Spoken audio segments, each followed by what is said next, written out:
வணக்கம். நான் உங்கள் ராணி சுரேஷ். இன்னைக்கு என்ன அப்படின்னா, நான் நிறையா சொல்லியிருந்தேன் இல்லையா, இனிமேல் பழைய மாதிரி கவிதை இல்லை ஏதாவது இன்ட்ரெஸ்டிங்காக அந்த மாதிரி எனக்கு தெரிஞ்ச ஏதோ ஒன்று உங்கள்கிட்ட ஷேர் பண்ணிக்கிறேன். மோட்டிவேஷ்னல் ஆகட்டும் இல்லை கவிதை ஆகட்டும் எதுவானாலும் சொல்லியிருந்தேன் தெரியுமா. ஏன்னா நிறைய பேர் அதில் வந்துட்டு ஏன் கல்யாணம் பண்ணவங்களால் லவ்வை பற்றி பேசக்கூடாதா என்ன, லவ்வை பற்றி இவ்வளோ எக்ஸ்பீரியன்ஸான்னு கேட்குறீங்களே, இது எந்த விதத்தில் நியாயம்னு எனக்கு தெரியல.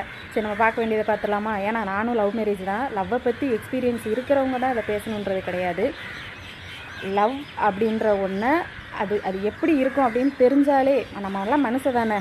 அப்போ பிரிவான காதலாக இருந்தாலும் சேர்ந்த காதலாக இருந்தாலும் எப்படி இருக்கும் அப்படின்றது நம்மளால் அந்த வழியை உணர முடியும் தானே. அந்த விதத்தில் பார்ப்போமா.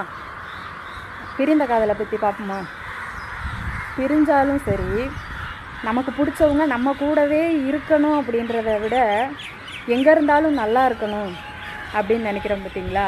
அந்த காதல் மிக மிக மிக ஆழமானது, அழகானது. வலியுமே இருந்தாலும் ஆழமானது, அழகானது.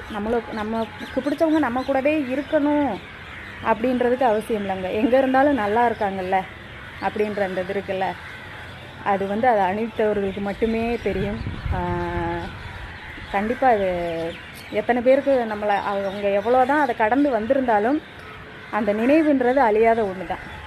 ஆனால் சந்தோஷமாக இருக்காங்கல்ல அப்படின்ட்டு இருப்பாங்கள்ல. கண்டிப்பாக இது அவ்வளோ ஆழமான அன்பு அதுக்குள்ளே ஒளிஞ்சிருக்கு. சேர்ந்தா கூட அது அதோடு முடிஞ்சிடும். அது எவ்வளோ தூரம் போகும்னு தெரியாது. ஆனால் பிரிஞ்சால் சாகும் வரைக்கும் இருக்கும். இதாங்க உண்மை. பார்ட் 2ல் இதுக்கான எக்ஸாம்பிளை ஒரு மூவியோடு சொல்கிறேன், பார்த்துடலாமா. பாய்ங்க.